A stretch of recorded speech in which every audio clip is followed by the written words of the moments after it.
This is asiatechpodcast. My name is Graham Brown, joined in the ATP studio in person all the way from Thailand. Brett Henry of TD. Welcome. Graham, thank you. Great to be here. It's great to be here with you. I think this is one of many conversations we had, a continuation of the dialogue about life, podcasting and business. You've flown in today from Bangkok to Singapore, and I think it's worth talking a little bit about the journey that you've come. You are in the business of travel, so you obviously have travel down pat. You know how to do it. So you travel well, you eat well in your travels as well. Please disclose to the listeners what you had at Changi Airport. What did I at Changi Airport? I had to eat? Yeah. To eat, I had an extra large ribeye steak and steamed broccoli. That's so awesome. I like it. And What do you eat in Changi Airport? Changi Airport? Like Krispy Kreme? Coffee. Yeah, there's a dosa place in there. Have you had that? No. Dosa, they're nice. No. But I don't roll like you. You roll at a different kind of level. Yeah, so I hit the ground in Singapore just a few hours ago, straight to the ATP studio. Great to be here with you, Graham. It's great to have you. So we're going to talk about your podcast, your journey as well. The Travel Daily Podcast, now known as the TD Podcast. Yep, TD Podcast. Where are you from originally? I'm from San Francisco. San Francisco. Then when did you move to Asia? 2003, I moved to Singapore. Wow. And when I came from San Francisco to Singapore, I remember landing and thinking, oh my God, it's so amazing here. It's like clean, it's beautiful, it's cheap. You know, why would I not live here? Yeah. And I don't know what happened. I mean, I just went to sleep one night and woke up years later, and it was like incredibly expensive. And when I was going back to California, I was like, oh my God, it's so cheap here. So I don't know when it flipped, when Singapore kind of got more expensive than being in California. But the cost of living changed dramatically over that period, 2003 to 2015 or so when I left. Yeah, crazy rich Asians. That's it. They're That's it. Driving up the prices. So you left in 2003. Was that your first time in Asia? It was. Yeah. What was the reason for coming out here? Just a job opportunity. Somebody threw out, hey, would you like to go and work in Singapore? And I grabbed it. Yeah. But that wasn't a done thing back then, was it? I mean, now it's a thing for somebody to say, or even from the Valley to say, right, I'm going to Asia. Or even I was coming from Australia to go to Asia. But now, you know, that is a de-risked move. But back then, 2003, that was a bit of a crazy thing to do, no? I don't know if it was so crazy. I mean, 2003, I was working for a plus or minus S&P 500 company. They're offering me an expat package, go live in this exotic destination. I'm a surfer. I'm a kite surfer. I'm close to Indonesia. I just felt like, wow, this is a dream. Yeah. So this is back in the day of kind of these richer, more comfortable expat packages. Pay for your housing, give you a car allowance, tax equalize you, all of these things. So I think those days are probably largely gone for many companies, or less easy to come by. So it wasn't a difficult decision for me at all. I didn't plan on spending the rest of my life in Asia at the time. I just planned to come out for a couple of years, learn new things, experience new things, and go on to the next adventure. 15 years later. Yeah. Still here. Yeah. So let's talk about that. You're now living in Bangkok. I am. How long have you been in Bangkok? Plus or minus a couple of years. Yeah. How are you finding it? Because for those outside of Asia, they're sort of, you know, the perceptions of Bangkok maybe still a little bit of a crazy place. You know, it's cheap to live there. It's noisy, vibrant. Maybe they know it because they've been on vacation in Thailand. It's changing so fast though, isn't it? Something's emerging there. How is it for you as somebody actually living there? I mean, I think when I vacationed there as a tourist, I always thought it was, interesting the first couple times, but you quickly kind of burn out on what are the tourist things to do in Bangkok. And it's just another big, crowded, congested Southeast Asian city. But living there initially was quite hard for me. Getting things set up and running take a lot more time. So I was used to the Singapore way of doing things and trying to get them done in the Singapore way. But eventually, as you kind of let go of trying to expect things to work the way they do somewhere else and adapt to the local way of doing things, I think it's a great place to live. From a business perspective, I think the startup community there is growing really, really fast. If people's impressions of Bangkok are even 2 to 3 years old, similar to people talk about China, if your impressions of China are 36 or 60 months old, you're way behind. I think Bangkok is similar. I mean, in the co-working space where TD is headquartered in Bangkok, we also share that office space with Klook. So there's a lot of great startups basing themselves out of Bangkok. Klook is a great travel startup for those that don't know if they're outside of Asia, but it's going places as well. So you didn't move to Thailand on an expat package. So you came from the bubble of Singapore as an expat, moved to Thailand to be in the startup scene. That's like worlds apart. How's it been for you? It's been great. I wish I'd done it 20 years ago. So I never had the courage to kind of step out and be an entrepreneur. I don't know if it's because I was too much of a coward, or if it's because I just had such a great journey. I met great people in university who encouraged me to go get the right kind of job, and I had great jobs and great leaders and a great salary and great benefits and comfortable life and continued adventure in different places. Even working in Singapore, I was covering all of Asia Pacific. So I was in Bangladesh one day and South Korea the next, India the next, Australia the next. So it was just an amazing, stimulating environment where you're really well remunerated. I was working for great leaders. It's just hard to kind of break out of that, even though I felt inside me somewhere, wow, I really want to go and try to do something that's more of my own thing. I did start trying to do angel investing about 10 to 12 years ago, and got involved in a kind of investment group called Angel Vest. William Baobin, David Chen set up. And I thought this would kind of satisfy that, like, hey, if I'm an angel investor, I'm around all these smart entrepreneurs, startup companies. But actually it was incredibly, and has continued to be, dissatisfying. I mean, investing is not the same as like putting your own name on it, going and trying to make it happen, right? So I have enjoyed that, and it's been great being around a bunch of people who are doing investing, but it is worlds apart from trying to be an entrepreneur. And I know you're living that right now, so I know you feel me, right? Yeah, it's something else. And especially, you've made a choice. I mean, I've made a choice as well about my journey, that I've lived on tropical islands. I mean, I spent time in Okinawa, right out in the East China Sea. I lived there in paradise for most of it, and out in the Canary Islands off Africa. Wow. And to your point about, being the entrepreneur, I think I got quite bored of lying on a tropical island. And people look at me like, what? Are you effing crazy? Like, are you for real? Like, but yeah, I did. And, I think there's something about an entrepreneur. It's like, that is the blessing and the curse of an entrepreneur, is that your mind is this like noisy. And I realized that when you lie on a beach, there's a whole lot of shit going on up there, which is not quiet. You look at something going on, you think, one of the things I remember sitting on a beach, I can't remember, it must have been in the Canary Islands. Oh no, sorry, it was when we were in Fiji, and I see somebody selling bananas, like local bananas, a woman selling bananas. I'm like, entrepreneur mind. Well, I think if she did a little bit of marketing, then maybe she could do better here. I'm Right. thinking like that, and that is the switch that doesn't turn off. And I wonder, and I chat with entrepreneurs. It's great to hear sort of like your perspective as well. Is that something that just doesn't turn off? Is it always full tilt, that mind?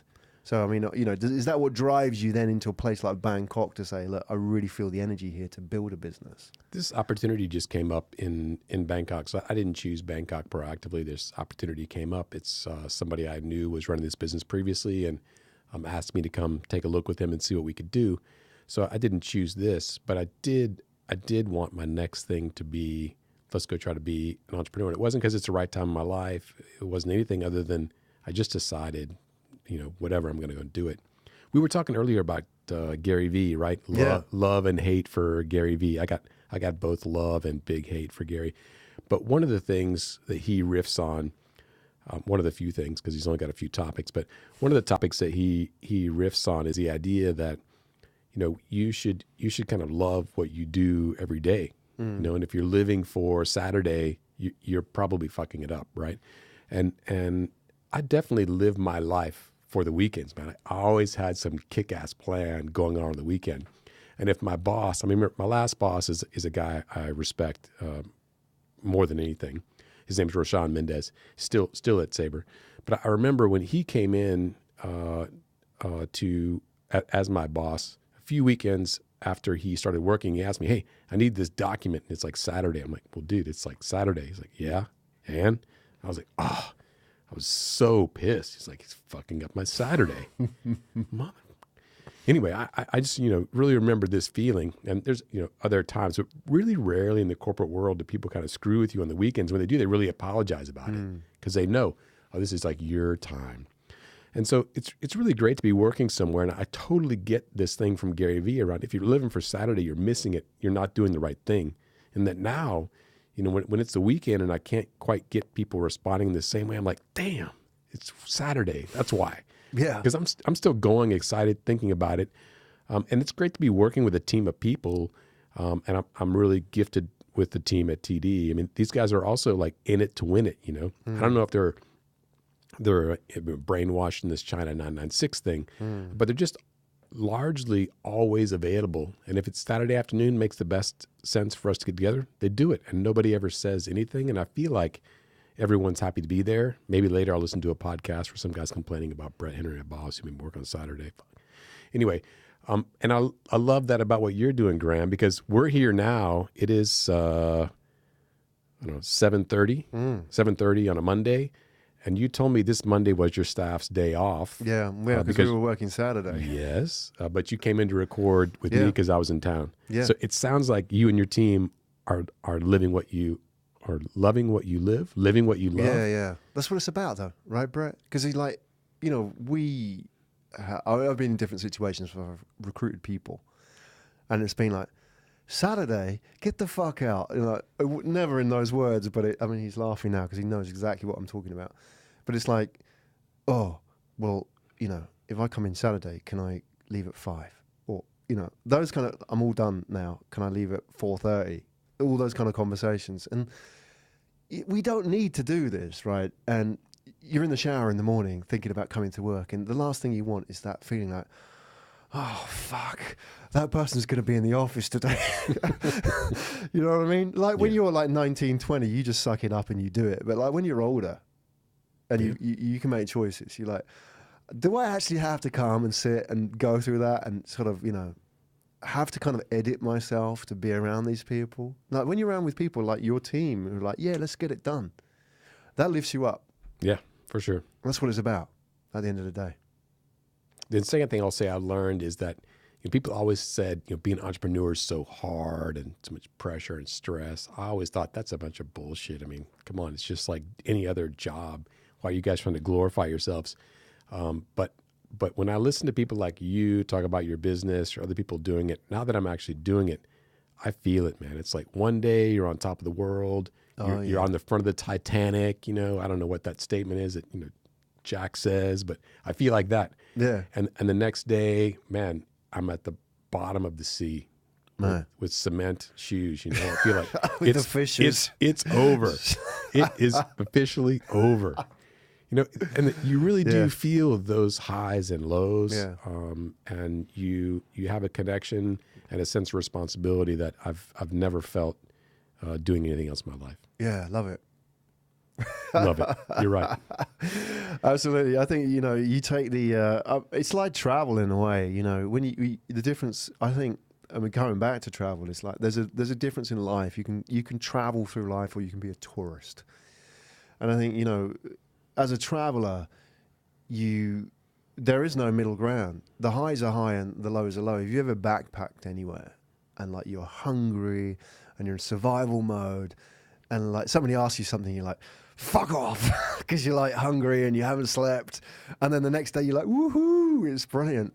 But as a tourist, you're just sort of in the bus and you're looking through the glass and, worried about the schedule, what's next. Oh, we've got to get to the batik factory and like all that kind of nonsense. Is my camera charged? Yeah. Did I miss that? And, kind of like you're walking around with this thing stuck to your eye. Well, they don't do that anymore, do they? It's like this, right? But I think it's how you experience life, isn't it? Traveler or the tourist. And I think I'm sitting with a traveler, a fellow traveler. So I'm going to go with you on that. I'm a traveler. We are. All right. So let's talk a little bit about that. But before I want to talk about your podcast, and I feel it in my ear. You've got a really good radio voice. You've done this before. No, I haven't. This is the first time ever. And I only got started because of your encouragement, Graham. You've done media work before, surely. I have not. What do you think, Barrett? Has he got a radio voice? He has. He's nodding. And we've sat in here. We've sat and we must have done about 100 now in here. Yeah, remember? Thanks, Barrett. Yeah. There you go. So that's Barrett, just giving you a nod of approval. But yeah, you've got a good voice. So have you ever done any, outside of radio, any kind of PR, public speaking? Public speaking? TV? No TV. I just speak at corporate conferences as a corporate clone. Go out, deliver the message, boom. Right. Okay, that's cool. You've obviously got something voice-wise, and that's a key. Maybe I can thank my previous employer for the great kind of corporations give you like PR and media training, so you know how to engage with the media. Yeah, but you've got. I should thank them for that. Well, you've got it, definitely. You've got it going on, and you've got a good voice control as well, which I don't think people are aware of. Thank you, Saber. It exists. So let's talk about your podcast. So when did you start? Gosh, I'm not sure exactly of the month, but somewhere around mid-year this year. So I would say it was July, maybe August. July, August. So it's the TD podcast. It's about travel. You've had some amazing guests on there. Including Graham Brown. There you go, exactly. You blow my own trumpet up my ass, or whatever the analogy is. Talk about your podcast. Why do you do it? Yeah, I started the podcast because I was a listener to the ATP Graham Brown show. And I was really inspired by the work you're doing. And you had a podcast on audio, and it was some kind of, 1 hour of you pontificating about how audio is the most awesome thing in the world and going to take over. Audio is the next big thing. And how storytelling is how you really connect and deliver powerful messages. That it's not video, it's not print, that audio is the most kind of emotionally connective medium. And so that just fascinated me, wanted me to encourage me to learn more about this as a format. Combine that with your consistent kind of encouraging people to just get out there and do, made me think we should do it. Yeah. TD is kind of traditionally this old school B2B media platform, and we're in the middle of trying to remake it into something that's more 2018, millennial, or even Gen Z in orientation. So it involves, changing the tone and the voice that we use, but it also involves changing the formats that we traditionally use. And so I thought podcasts could be one of the things that we could do that would be different than what we had traditionally done. And you're experimenting, and I like that. Not just in podcasts, but some of the content that you've pushed out on the socials. Even that one you showed me today, where you go to the travel conference and you ask people about the sexiest travel startup. We just rock up on people and surprise them for answers. I love that. Yeah, that's great. Because it's a little bit irreverent. It's authentic too. Yeah, that's the word. Authentic. You got William Balbine on there talking about his startup. William's awesome, and William's going to kill me, but the sexiest startup in travel, he named us Traveloka. Yeah. And 2 questions later is, who's the biggest travel agency in Indonesia? And he's like, no clue. He's so awesome. There you go.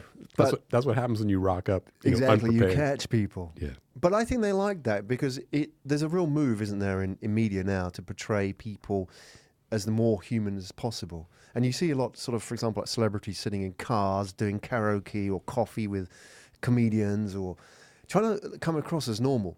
Right. And whether it's the celebrity themselves who feel that this is a way to say what they want without all the bullshit of PR and the yes man, and you can't ask, you can't ask Brett that question. Let's retake that.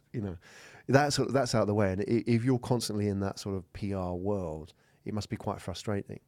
And on the other side, I think people want to know. I want to know what Brett's really like. I don't want it clipped. I want to hear like the real story of him. And he makes mistakes. I think that's already here. That's already what people want. And anyone pushing out content that's corporately polished is wasting their money. Yeah. There's a lot of people doing that, though. Yeah, but they're wasting their money. Yeah. And I think that is what we're up against. So let's talk about the kind of content, the kind of interviews that you do on TD. And I'm really fascinated by what you've learned as a host, if I can call you that. Do you consider yourself a podcast host? I guess I am. Yeah. I just started. CEO of this small company, but I started doing it just because somebody had to do it. Yeah. And you as a CEO or whatever you call yourself, leader of the company, you end up doing something that needs to get done. So we started out just trying to interview people we thought were involved in topics that were kind of growth oriented for the industry, talking about the people, the companies, the trends, or the technologies that are driving growth in the travel industry. And in the early days, I spent a lot of time kind of thinking about organization, what are the topics, sequencing them. I'm trying to structure the dialogue. And the more I got into it, the more I realized that if I make it like an interview, it's a loser. And if you make it like a conversation where we just talk about the people, it's a winner. So the best... Why? Go back to that point. That's a really important point. If it's like an interview, you're on a loser. Why? I don't know. It just seemed that the podcast that I prepared for I don't mean to encourage people not to prepare. I mean, please be a Boy Scout. But the podcasts that I prepared for the most tend to be the ones that I felt like came off as the least engaging. Rigid. And the ones where I didn't mean not to prepare, but I didn't prepare that much. Or I kind of knew the person and had some rapport, so I was confident we could get into an interesting conversation, are the ones that really went the best. So, recently I interviewed Douglas Quinby. He is an old research analyst for one of the most respected firms in travel. And he's just starting up a travel conference I was telling you about small kind of in-destination tours and activity companies. I just interviewed him. We did zero preparation. He had a lot going on in his life, starting up his new company. He's managing a new family, and we're time zones apart. We just jumped on and started talking. But it's been one of the most engaging podcasts that we've done because he and I had just had a conversation. So that's kind of one learning for me is you do need to prepare. You need to know your stuff. And when you're covering an area, it helps if you know something about the people, the companies, technologies, trends. But you can't really prepare completely for the discussion or try to structure all the discussion. You need to go with yourself learning and having a dialogue. So you found by making it more free flow, but having sort of pointers or waypoints along your conversation to help you keep it on point a little bit. Yeah. It wasn't just completely random conversation. Or how did that actually turn out when you had that conversation with Douglas? Was it, did you get into areas you didn't expect? Yeah, for sure. We just followed the conversation. We had no outline whatsoever. Oh, you didn't have any outline. So this is an interesting point. Kind of like us talking today. Yeah, exactly. No outline whatsoever, apart from Brett Henry, CEO and CD. But we know each other. So in that sense, there is a sense that, I'm not going to make you sound like a dick, and you trust me enough, and I trust you enough that I know you can speak. So that there's the parameters of the conversation. We're not going to go completely off and talk about politics or religion. Yet, I think it's interesting, like that whole sort of free flow. So I think people get a little bit scared as a host. Well, what happens if he starts talking about something really niche, right? Do I go with it? How do you deal with that? Let's say, you get into a rabbit hole. Do you indulge it? Do you go down it? If it's kind of relevant to the whole story? Yeah, I have lots of experience with that already. I've done 20 podcasts, so in my first 6 months or so, we've done 20 episodes. And I don't have lots of experience, but I have some. And it's kind of a mixed bag. I mean, sometimes when you chase, is it Alice who went down the rabbit hole? What do you? Well, the rabbit went down the rabbit hole. When you chase the rabbit down the rabbit hole, it ends up being totally worth the risk. Right. But I have to admit, there's been a couple times when I did that, and I ended up with 30 or 40 minutes worth of, wow, I wish I hadn't gone there. How do I get back out? Right. How do I save this in the last 5 minutes? Yeah. So I think it's just I'm sure that you already can feel it much faster, and I feel like now I can feel it a little bit sooner than I could before. That time to turn the wheel hard. So I think it just takes experience. I'm sure you're really good at that. Yeah, there's something that comes with sitting with a lot of people and being able to read the conversation and to sort of pick up on cues that they give out? Are they willing to kind of throw out cues? And I think everybody that you sit with, it's a two-way process, isn't it? I think you've got to throw something out to show people that, you know, a bit about yourself and reveal that that's cool, and then they'll do it. But some people are quite PR trained and quite clipped, and they're quite hard to work with. I've had this discussion with a lot of podcast friends, is that, you know, who would be the worst person to have on your podcast? You know, to have those kind of conversations. And the common answer, or I've had it from a couple of people, we seem to agree that Tom Cruise would be pretty damn bad, because he's like, everybody wants him. He's an amazing actor, a name that will open doors everywhere, but he'll never open up. You'll never get behind. You'll never get Tom Cruise. Yeah, I fucked up. You'll never get that. And I think that's what people really want. Let's just probe a little bit. He's letting a door open, and I'm just going to go in there and find out about that. You just want to know you can fuck it up? Yeah. Okay. There we go. I've never seen Tom Cruise as an engaging person being interviewed, so I hadn't thought about it, but I'll go with you on that. I don't think he knows a lot about travel. Who would be the person you'd most want to have on your podcast? I mean, you could have anybody. Who would you rather be sitting here rather than me? Apart from you? Yeah, apart from me. Well, I like interesting people rather than big names. So you're coming back to me, but other than me, exactly, yeah. Other than me, who would you like to interview? As a name or a type of person? Anybody. Yeah. As a name, I mean, you got to pick a person. Yeah. Actually, I've got a podcast lined up, but he said he was going to do it. You just got to give us a name already. Right, I'm building it up. Yeah, he said he was going to do it, but it's gone backwards and forwards with his PR people. Tony Fernandez. Ooh, I think that's a good one. Yeah. Good call. I met him in person by accident at Newton Hawker Centre, and I sat next to him, had dinner, like in the Hawker Centre with him. And did you tell him who you were? Yeah. Did he know who Graham Brown was? No, of course not.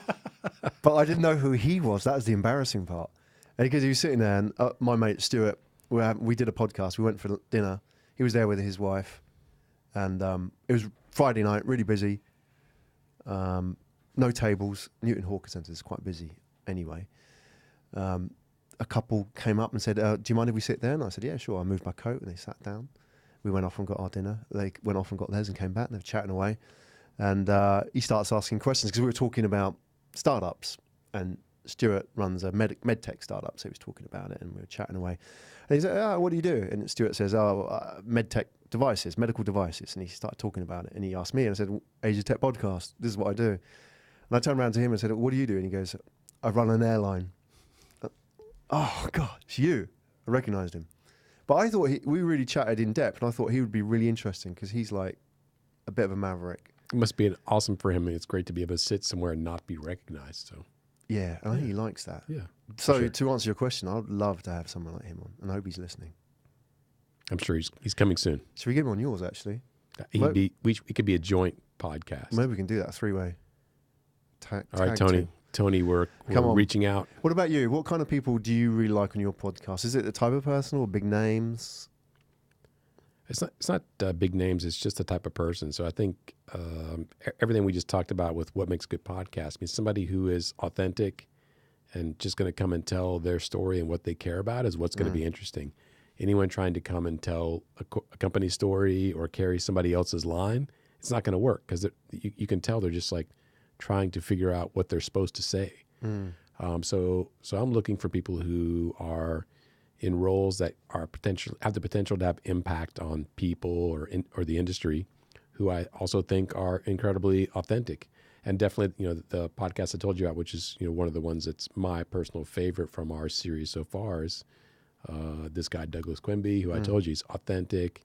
He's pursuing a company trying to really go and help people. I mean, this is what makes it so great. It's not that it's not my radio voice, but thanks for saying how awesome it is. And it's not my podcasting skills. It's that this guy is authentic and cares about what he's talking about, and that's what's engaging. When you finished that conversation with Douglas, how did you feel? How did he feel? And how do you feel generally about doing that podcast? How was that different to, let's say, hey, Douglas, I heard you're in town. Let's have a coffee. When I listen to it, I've done 20 or so now. I told you when I listened to it, I knew this is it. This is great stuff. You listened back to your own and you thought, yeah, I didn't even listen to it. I just knew when we finished recording, I knew this is good stuff. But Douglas, I'm sure he didn't think anything about it. He just hung up and went upstairs to put his kids to bed. I mean, it was just an hour of his day that he never thought about. I think when he listened to it later, he thought, wow, this is great. Yeah. But I don't think at the moment he thought he had bestowed any brilliance or some great authentic moment on the travel industry. But he gave a lot of himself personally, and that's what makes it engaging. So when anyone who's thinking about getting into podcasting or you're already doing it, I would say that's it, man. You got to seek out people who are living, whatever the topic is that you want to go and talk to them about. Living their truth as well. And you as a host, how do you see your role in this? Do you position yourself as an expert in the travel industry, somebody who asks good questions, a storyteller? What is it for you? Yeah, I wish I knew the answer to that. I hadn't thought about it. Are you still learning? I would say we all are. I would say I'm just someone who's trying to curate the right people to come on the podcast, and as I said, I'm learning how to pick better people to join it. And I want to have people who join the podcast that can deliver a message that can have an impact on people's lives. So after they listen to it, they feel like they learn something, or they're going to do something different, or take some action as a result of what they heard. Yeah. So I think curating the speaker line, or the kind of podcast interview lineup, is kind of one key role. And for me, asking good questions is the second role. So knowing some about the people, knowing some about the industry helps you to probe and ask the right questions. I'm not yet a great storyteller, but I follow Graham Brown, and you are a master. No, really, you are a master storyteller, and I'd love to improve my skills in that area.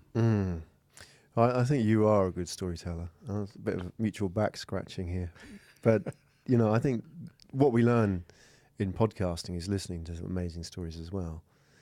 And I have to, think back when people ask, why do you do it? If you get to sit with people on a daily basis, or even talk to them, like even once a week, and you've done 20 episodes now, you meet some really amazing people. And I think not necessarily aware of their stories either until they actually sit down with you. And you can go quite deep, can't you, in a way that you couldn't do in any other context. This is what I find amazing about podcasts. I'm just learning myself as well. I did a podcast with a friend who I've known been here since I came to Singapore, or even before actually, so 6 months, 7 months now. And I got to know about him things that I didn't know, even though we've had plenty of conversations, because we did our first podcast maybe a week and a half ago. So it's interesting. I'm just sort of learning that. That's a fascinating fact. You can actually sit with people and go to kind of a depth and get some, insights about them out that you wouldn't have got. You maybe have known them for 10 or 15 years. So I'm wondering if you've sort of experienced that sort of that connection that you have when you talk to people that you wouldn't have anywhere else. Yeah, for sure. People that I've known, that I've done podcasts with, after the podcast, you do feel some kind of incremental sense of intimacy after talking for an hour. Today, after speaking with you for this podcast, I'm sure we will have a one step further, closer relationship as a result of spending this hour together. Yeah, for sure. I hope so. What's your biggest screw up on a podcast? 'Cause I got some great stories in my 20 episodes. Oh, really? Okay. So, I'll give you one. I'm sure you'll up me. I want the biggest one. Yeah. Okay. I did one the other day, and So you don't seem so sure, but immediately when I asked, he was already like, that one. Yeah, I know, because I do share my fuck ups quite publicly with the team, just to encourage them to do likewise. I did one the other day, and it was about podcasting, and I was saying something like, I'm not going to say who it was because it will give the game away, but they were like, yeah, I've just started my podcast and it's going really well, and I felt myself click into this. Yeah, I've done 400 of these. I'm just like, I know a studio setup and all that kind of thing. She was, so give it away maybe, because she's actually on the podcast. But anyway, she was saying things like, So tell me about how you do it. You sound so professional and stuff like that. Yeah, okay, it's great. We've got the studio set up, it's perfect. And so I did the whole fucking podcast without the microphone plugged in. So I sat after it and thought, oh, you dick. And I'm like 400 in. Wow. I don't know. I can up that. But the fact that I was sort of almost, upping myself as well during the podcast. I can't imagine you as being arrogant like that. I think you're probably overstating that for a little bit, just for effect. I'm a storyteller. Okay. Yourself, go on. I'm sure you've had a few. Oh, no, I've only got a few podcasts done, but the biggest one I have is interviewing a CEO of a company, a very large company, a CEO who comes with handlers, to the podcast recording, but a great guy, super authentic. So not your typical CEO, but he comes in and we do 30 or 40 minutes and it was epic. I mean, we were sitting close together, eye to eye, and he just had some moments, you listen to sometimes people talk and they say some lines, you're like, oh man, that one's going to be a social snippet for sure. It's going to go.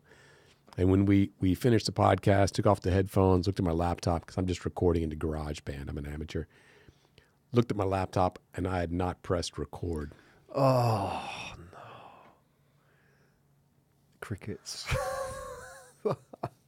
So this guy I feel your pain, man. This guy got up, left the room, went off to somewhere else. And he's also very excited. He was like high-fiving because he also felt like, dude, that was it. But I didn't capture it. Oh, man. You got to do that, though, to never do it again, to experience the pain. So in credit to this guy, I walked over to the dressing room because he was there for another large event in an arena. He was at Impact Arena presenting. I had him in the dressing room at Impact Arena. I walked back to his dressing room and said, hey, man, that was great podcast. That's a great news. He says, yeah, it feels like you're getting ready to say there's some bad news. It's like, yeah, the bad news is I didn't actually record it. And out of kindness, or I don't know, maybe he also thought there was something really good there. He came back and spent another 30 minutes with me, and we recorded again.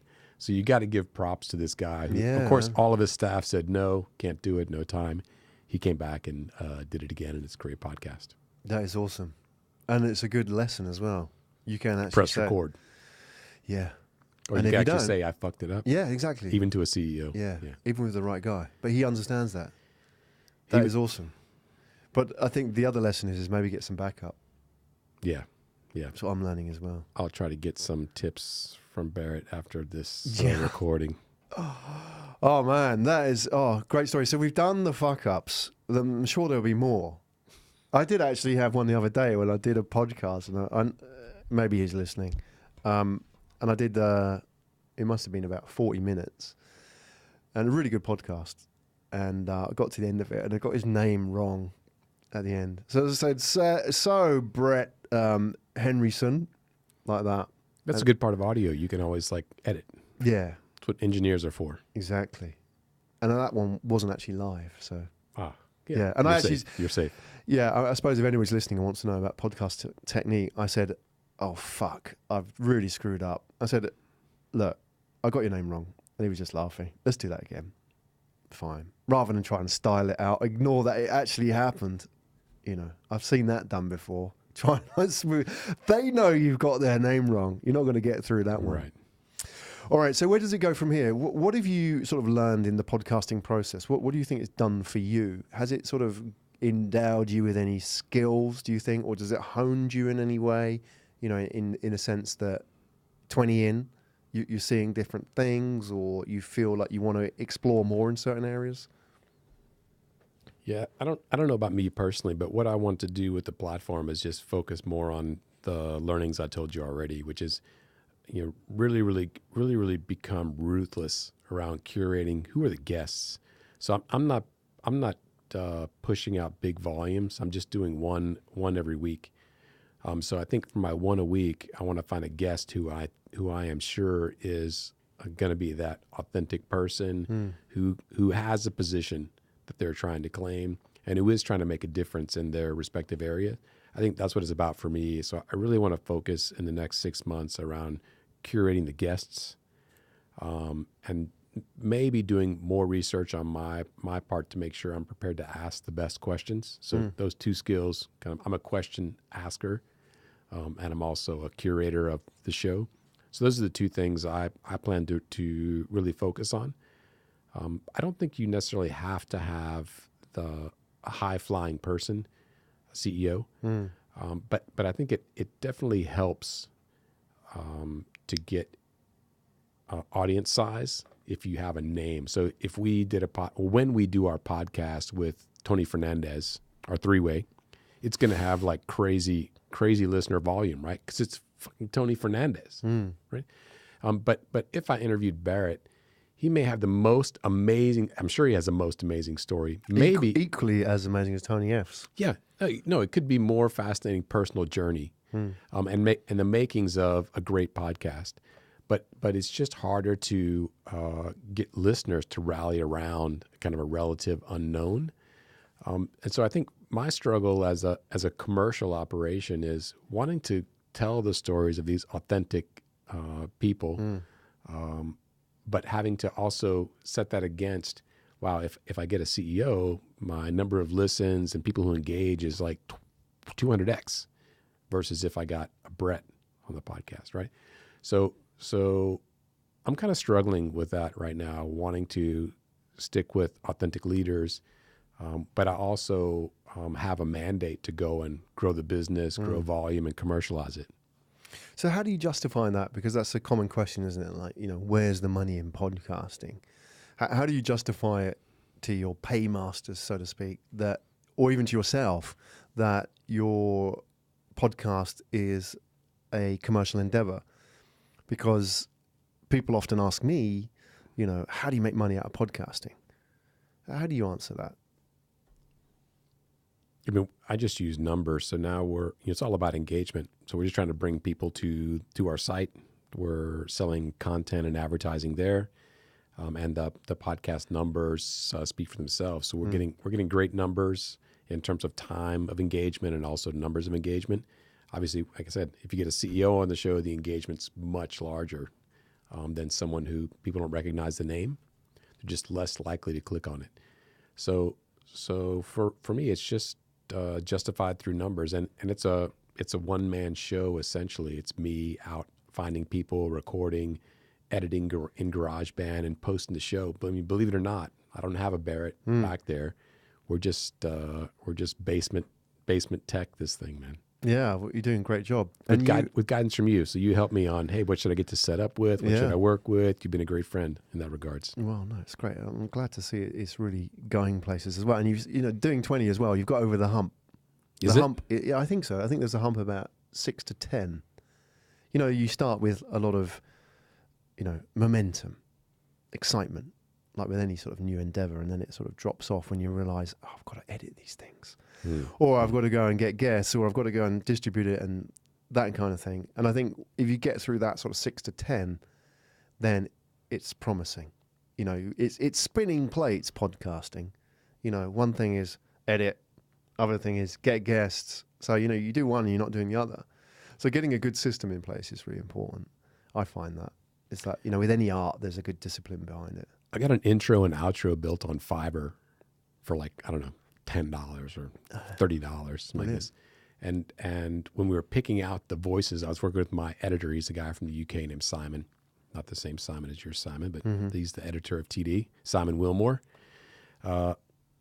We listened to a bunch of guys on Fiverr, and he picked out he fell in love with some British girl immediately. Like, oh, she's the one. It's like, British accent? Is that like, are you sure that's right? He's like, come on, man. Singaporeans like British like British. You sound, Americans like British. Nobody likes American English. Yeah. And it's actually true. I mean, I think back to my college days. I mean, some guys from UK, you're from UK, right? Yeah. Some guys, so you can give testimony to this. Some guys from UK like rock up into my college town bar, and just sit there at the bar and start talking. And all the girls are like, oh, where are you from? So intelligent. Oh, I love your accent. Yeah, can you talk some more? I just want to listen to you talk. And why do they get this big advantage just from the accent? And it doesn't work in the reverse at all, because I tried it. I was immediately excited. I will fly to Australia, and I did actually with my college roommate. Flew to Australia, went down to, I don't know, not Bondi Beach, the Rocks, to some tourist bar. You know, we thought we'd just rock up and start speaking American, and all the Australian girls would be like, "Huh, where are Tom you from? Cruise." Where are you from? You know, you American?" Oh. But it was actually the opposite. They were like, "Oh my God, it's like some Americans." You know? Yeah, but if you went to Britain with that accent, Yeah, you can get that would work. No, yes. no. I've Yeah. done it. Have you? I can tell you, it doesn't work. The girls are like, "Oh my God, it's two American guys." Go, Brett, I think it's you. it could be me. Exactly. It's not the accent. Got a bit of work to do. What if you? We had a chat off air about this, and I'd like to sort of dig a little deeper, just in terms of what people have said to you when they come to you about your podcast. Do you now get people ping you, email, or walk up to you? Do you get at conferences or whatever get recognised? Oh, I listened to your podcast, man. Or you get people reach out to you. Has that started yet? At what point does that start? I just went to this giant conference, which you and I were just talking about how terrible these big conferences are. But anyway, I went to this big industry conference called World Travel Mart. It's literally like, I don't know, tens of thousands of people in this giant conference facility with these big booths for their brands. And then they also have some sessions somewhere. I think over the 3 days of this conference, there were like 123 different workshops or presentations, right? So I did a podcast with my managing editor where he and I went through the 123 sessions and, you know, in the agenda before, looked at who's speaking, what the topic is, you know, and we did a podcast on, hey, WTM's coming up. There's 123 sessions in 3 days. You can't go to all those plus see anything else. We're going to give you our top 10 recommendations. If you can only go to 10 sessions in 3 days, That's awesome. These are the 10 not to miss. And I rocked into this conference first time, never been there before.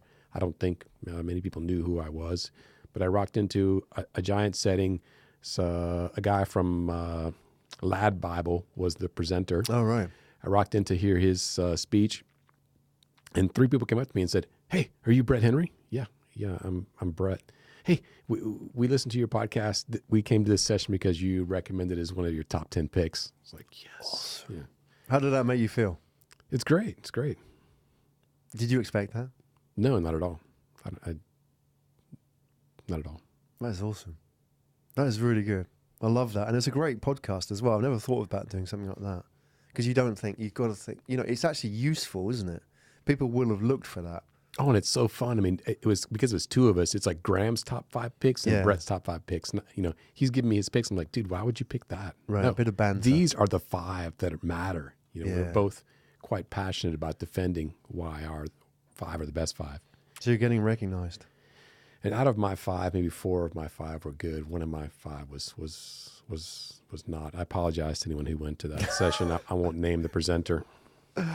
Unfinished business, I think. That's good. It's never perfect. There's always room for improvement. Well, that is awesome.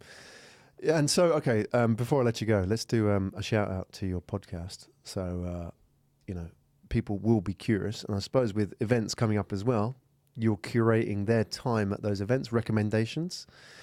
So TD Podcast, where do we find it? Yeah, TD Podcast, you can find on our main website, traveldailymedia.com/podcasts, or you can just look for the podcast link on the page. You can also find us on iTunes and Stitcher. Excellent. Travel Daily. Brett Henry. Graham Brown. Yeah, no, it's been great having you here. I've really enjoyed this, learned a few things as well. And I really, you know, you want to say something, don't you? Go on. Yeah, I just want to say a big thank you to you and Barrett for coming out on your Monday night off. Yeah. Love the passion, love the commitment. Well, exactly. But this is what it's about. I mean, capturing this conversation. We wouldn't have done it any other way. Brett Henry, CEO at TD. Go and check him out. Go and check out his podcast. And a big shout out to those who listened to your podcast about that event and actually found it useful. Go and leave a 5-star review. 5-star reviews. I love that. Yeah, absolutely. Go and get on iTunes or Stitcher and give him a 5-star review. So you can go and find it under Travel Daily. I'm sure he would appreciate that. Or go and check out the website as well. Put all the details in the show notes. Looking forward to having you back. Maybe when we do that Tony Fernandez podcast. Tony, if you're listening. Tony, we're counting on you, brother. Exactly. Brett Henry, everybody.